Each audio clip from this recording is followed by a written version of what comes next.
Well, darn it, that kind of spoils things a bit. But yeah, we need to answer our Midnaughts questions sooner rather than later. The wacky world of MultimediaJay. Out of every possible PC gaming question that I have in terms of how well does old hardware stack up, none piques my curiosity as much as the Midnaughts project. This machine is an amalgamation of the best that the mid-2000s or the Core 2 era had to offer. So we have a late-era Core 2 quad in this thing now, Yorkfield-based, the Q9400, which replaced the old Conroe-era Core 2 Duo that I used back when Core 2 Duo was still current technology. The old dual-core just couldn't handle anything semi-modern with old-fashioned dual-core architecture. Even today's dual-cores are hyper-threaded up to being essentially a fake quad-core. But anyways, we have a Yorkfield-based Core 2 quad system. So after all these years of quad-core being something that so many games were programmed for, the question is, how does it hold up? Let's find out, sooner rather than later. Unfortunately, since getting this system working again, I've observed that this old blue Gigabyte board is flaking out, similar to the original motherboard in Tuxedo, and that's without using any massive amount of overclocking type stuff. So what we're doing here is we're going to pair this up with the Delosaurus' graphics card for now, and see if maybe we can bottleneck the Core 2 quad with the 1050 Ti. So we'll at least use less power when doing so. Let's fire this thing up and let's see what it can still play. The other bonus that we get from the EVGA is that this allows us to use NVIDIA Shadow Play, so we can record things directly without having to resort to camcorder Let's Play mode. I really have to pick up a new capture device one of these days for HDMI. The last capture device I had was for standard def with S-Video and composite, so PC gaming, baby. Let's fire this thing up and see what it can still play. I've been doing quite a bit of tinkering with Grand Theft Auto V lately. This will also give me an excuse to use this old Logitech G430 gaming headset I've had sitting around. Picked it up because it was cheap and on clearance at Walmart, just to see what the whole gaming headset craze was all about.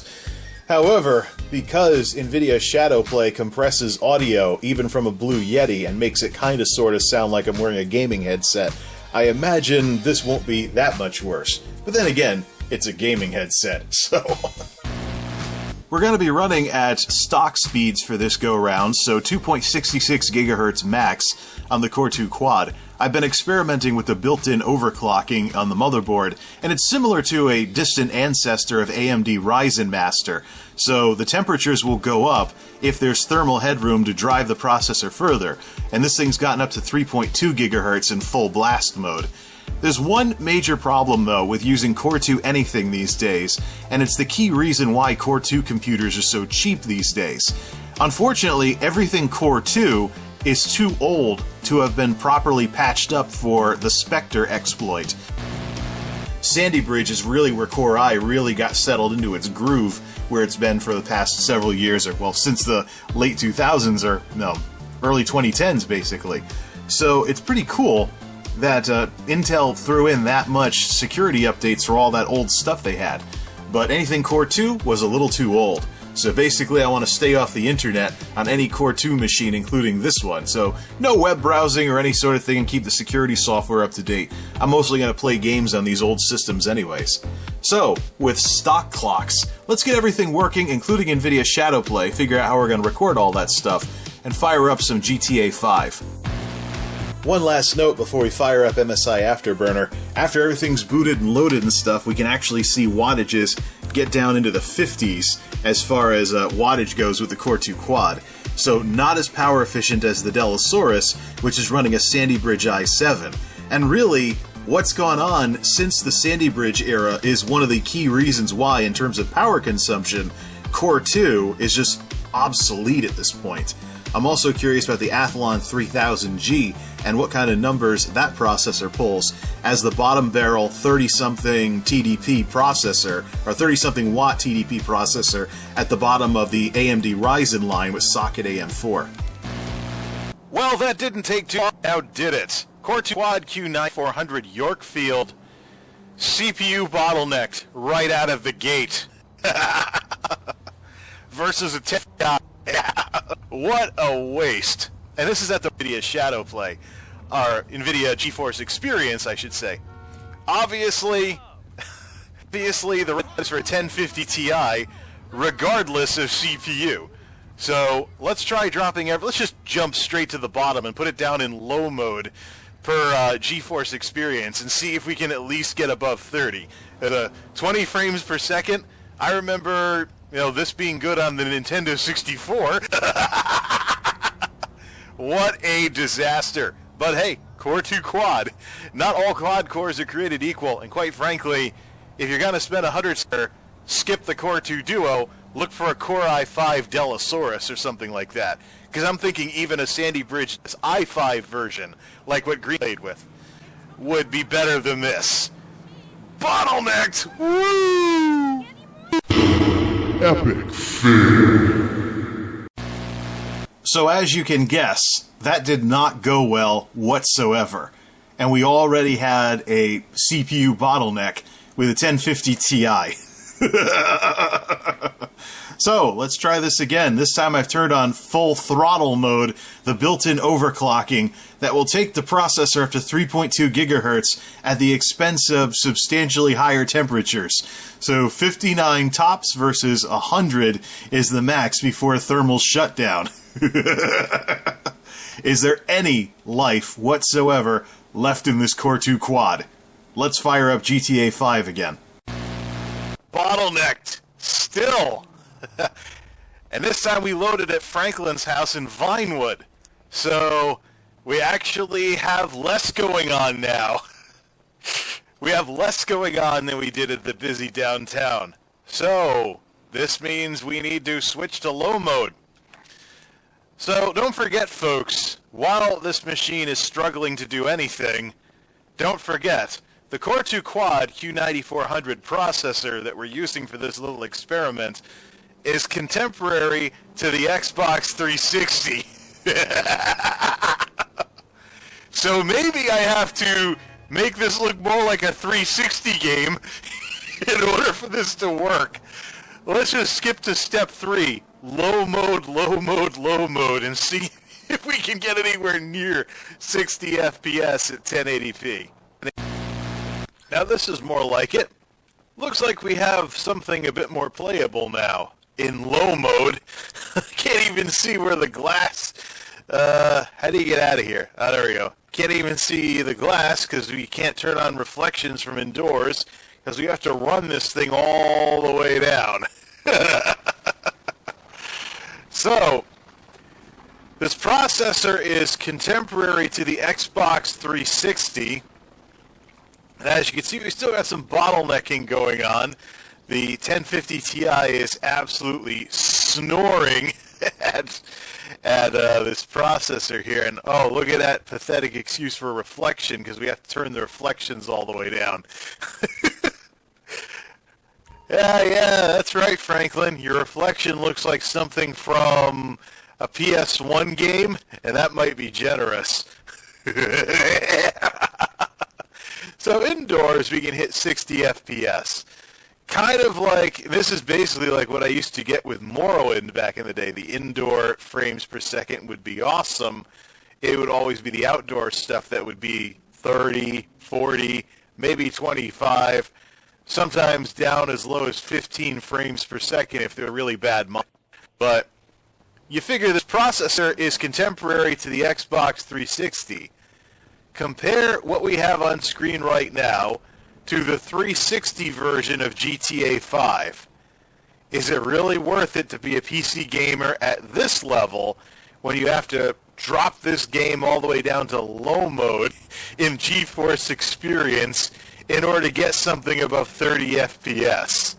So, anyways, let's try something else. And this is probably going to be the dumbest thing ever, but let's try a newer game, The Crew 2. CPU bottlenecks, baby. Epic fail. Actually, on the flip side, in a welcome break from me sounding like I'm either underwater or talking through a fan because of the CPU bottlenecking, we should probably take a look at some things outside of the gaming ecosystem here. before we call it with this game. First off, wattage-wise, with this game running even in low mode, trying to do something while CPU bottlenecked all the heck, we're at 170-ish watts, the high ones for wattage. That's roughly what the Deltasaurus does with the same graphics card, with far superior performance. So again, if you go Core 2, what's the point? There's really no point anymore. You're exposed to the Spectre security vulnerability. Darn controller. You're exposed to the Spectre security vulnerability. You have far inferior performance at roughly the same wattage level. So you get to enjoy your CPU bottlenecks on an obsolete platform that was deemed not even worth updating when companies were dealing with Spectre and Meltdown. So even just now, trying to do some idle stuff, following NPCs around. I mean, bottleneck, baby. And we're not even running anything at this point. So the next question would be, why didn't that overclock above 3 gigahertz ever kick in? And I think that has to do with the temperature of the CPU up around 60 Celsius. So this is the hottest that it's been. So what I think we have here is the motherboard is running something similar to an ancestor of AMD Ryzen Master, where it will crank things up if there's the headroom to do so. And I think that once you're running a game, it's similar to turbo boost versus regular clock speeds on a modern day processor, where the turbo boost kicks in if it's like 1 core or 2 cores, something along those lines. But this quad core is capped. Very, very similar to its Core 2 Duo cousin. So thank goodness I got this Q9400 on sale for like $15 used from some overstock doohickey on Newegg when I did, because in terms of horsepower, it's not worth it for anything. It's not worth it for gaming because it gets CPU bottlenecked, and it's not worth it for even light office work because from a security perspective, everything Core 2 is still exposed to the Spectre vulnerability. I keep saying Scepter because of the brand of monitors and stuff like that. But yeah, so it's just worthless. And there are Core 2 computers out on the refurb market that are dirt cheap, but you can get an i5 with far superior performance if you know where to look at roughly the same price point as some of the Core 2 Duos and Core 2 Quads that are still lurking out there. So, to be even worse to this Q9400, let's go to a newer game, The Crew 2, because let's not forget, GTA V is technically an early 2010s game, so I'm sure older games would run fine on this Core 2 Quad. But GTA V, circa the early 2010s, even in low mode, still runs it to its limit, and you're playing 1080-30, not 1080-60. Well, nuts. Even though I copied over the Crew 2 on the plug-in drive, it looks like the Steam on this machine is not taking the install and it's trying to re-download the whole game. So, no, let's just stop and, let's try playing something else. Nope, Crew 1's doing the exact same thing. Let's try Skyrim.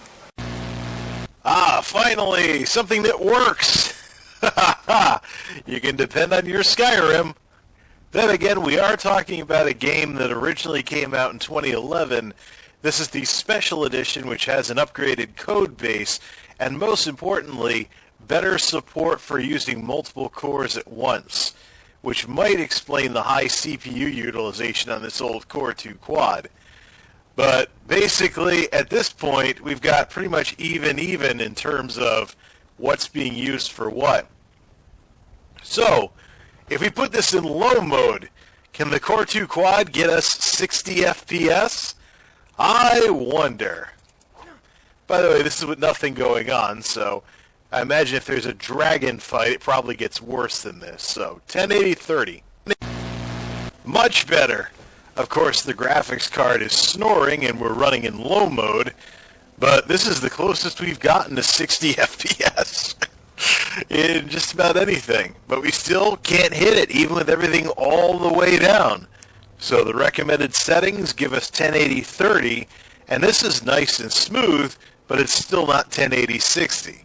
Also keep an eye on the frame times as well, and also ask yourself, with this processor being contemporary to the Xbox 360, would it be more worth it to simply play the Xbox 360 or PS3 version of this game. I know the PS3 version had some issues with performance, but oh, we got a wolf. So let's see what the frame rate does while fighting it.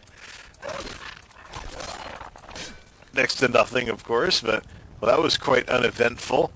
Then again, this is low mode Skyrim, so the 1050 Ti is just snoring at this, and most of the work is being done by the Core 2 Quad here. So, yep, there we go. This is probably the best results we've gotten with this old, worn-out chip. But we are talking Skyrim here, and Skyrim was known, even when it came out, as being a game that was highly efficient with its graphics. So even if you were stuck playing it in low mode, it was still a pretty nice experience. So, let's see here. And none of my controls are mapped. Because this is not Monolith. So, VEW, Control Shift. No, what about... there we go. Restoration. Might as well heal at least. Oh, already auto-heal just by being out of combat.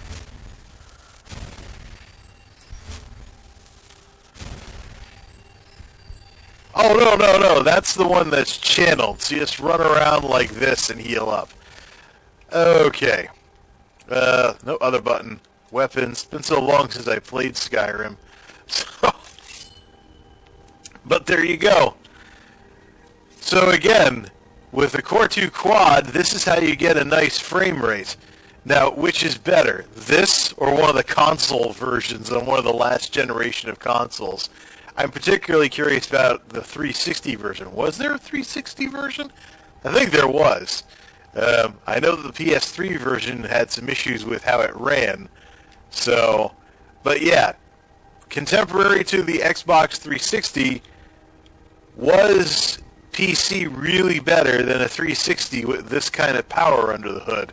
Even though you can spoil the living daylights out of it with a graphics card that's way too good. And as was the case with Grand Theft Auto V, wattage is in the high ones, sometimes pushing 200 watts if the system's really slammed. But again, ask yourself, when you consider what's in this price range, is a Core 2 anything even worth it anymore? When there are low-end systems that are built on much more recent technology that are in the same price bracket these days. Also, don't forget, Spectre is still a thing on anything that's Core 2. And in sharp contrast, here's the Delosaurus at a much higher graphics setting, obviously. And look how it's handling it like a champ. Graphics card is actually having to pull its weight, and the Core i7 has some headroom left, which hopefully means no sounding like I'm either talking through a fan or I'm underwater because of CPU bottlenecking. A much better use of resources. And obviously a much smoother and better looking experience. Monolith still delivers better results than this. These are the recommended settings for NVIDIA Shadowplay. And let's run across the street here. Monolith has settings to do 1080-60. But this is the Delosaurus. This is a retail conversion with no power supply upgrade needed. So this is just bone stock with a 1050 Ti. This is how Grand Theft Auto V is being handled. Well, a couple of dips below 60 here and there, but not anything at all like what we had with the Core 2 Quad. And this is with a Sandy Bridge i7. So imagine, let's get away from the guy on the phone there. And this is with a Sandy Bridge i7. When there's a lot going on, maybe you'll get some dips here and there. This is with a Sandy Bridge i7. I imagine a Sandy Bridge i5 would give results along these lines. Of course, Greenham already did a video about that a couple of years ago, showing off some games with the green marks of the incredible i5 Dell. But that was with a Radeon R9 2-something. Never mind the 1050 Ti. And if I upgraded the power supply, how much more graphical punch could I give to this game with a better graphics card? But as the Delosaurus is just supposed to represent what retail conversions can do, then that's what we're going to keep it as for now, and just let Monolith tell the story about, well, then again, Monolith's a Skylake. So, we'll leave that on the table for now. And as if we haven't embarrassed the living daylights out of that Core 2 quad as it is, with these far superior results, only 136 watts, at the most the mid-hundreds for wattage, while this is running full blast. A lot of this has to do with the fact that we're running a 1050 Ti, which only needs 75 watts to operate in the first place. But just with the same graphics card, the difference in the processors and how much things ramp down really speaks for why a low-cost Core i would actually be notably better for these kinds of hack job gaming PCs than low-cost Core 2 anything these days. And the slower Core i's, as they're called, now they have the Spectre microcode in them that prevents that vulnerability, still deliver results that are better than what the Core 2s can manage. And unlike the Core 2s, which maybe could get down to 50 watts, this Core i Sandy Bridge, i7 by the way, with the exact same graphics card, 30-something watts when it's not doing anything. And this will drop down even lower when the games drive shuts off. And switching over to Newegg to round out this discussion, refurb prices have dropped on a lot of different generations of hardware because Windows 7, as of this recording, has just gone end of support. So companies are getting rid of their Windows 7 machines by upgrading to newer ones. So the older ones are all over the place now. So there's a lot of Core i that's floating around at lower price points than before, along with the Core 2s that have always been down in the dumps like this. And even some Xeons as well. But you gotta watch out for the Spectre vulnerability with some of the older Xeons, because some of the older Xeons are contemporary to the generations that Intel ultimately decided not to issue a microcode update to as well. So there's security issues with some of these cheaper computers these days. So let's take a look here. So we see some Xeons down at the $100 mark for refurbs. Then we start seeing Core 2 Duo, and we just keep on going. We see Core 2 Xeon, Core 2 Xeon, some AMD A6s and stuff like that out there, some other things like that. And then eventually we get to a Delosaurus here, the 790, which is an i5 2400 for $102. This is what I was talking about. So you can get a Sandy Bridge i5, aka the incredible i5 Dell. Of course, it does have Windows 7 on it, so you'd have to upgrade it to Windows 10 in order to get to Windows 10 on it. But you're talking about $100 computers being not just Core 2 anymore. There's some Core i into the mix down here too, usually i5s. Because I guarantee at this point, i5s are going to be super cheap very shortly. Because as Ryzen continues to flex its muscle, there's probably going to be more games that are going to basically scale with however many cores you have. And that's when the multi-core aspect of Ryzen and the older i7s with the hyper-threading is going to help with the older i7's longevity. People were laughing at me once upon a time for choosing an i7 over an i5, and people say, oh, it's overkill, you're paying too much. Well, it's been a couple of years, and who's laughing now? Ryzen is a thing, so 4-core 8-thread puts you at least a little bit further ahead in the refurb circuit than 4-core 4-thread from those not-so-good years when Intel had no clue how to count past 4. Meanwhile, the Delosaurus sits silently over in the project area, awaiting its next time to shine, and when the next time would roll around, when its story would continue. Till next time, this is MultimediaJay, signing off. Thanks for stopping by.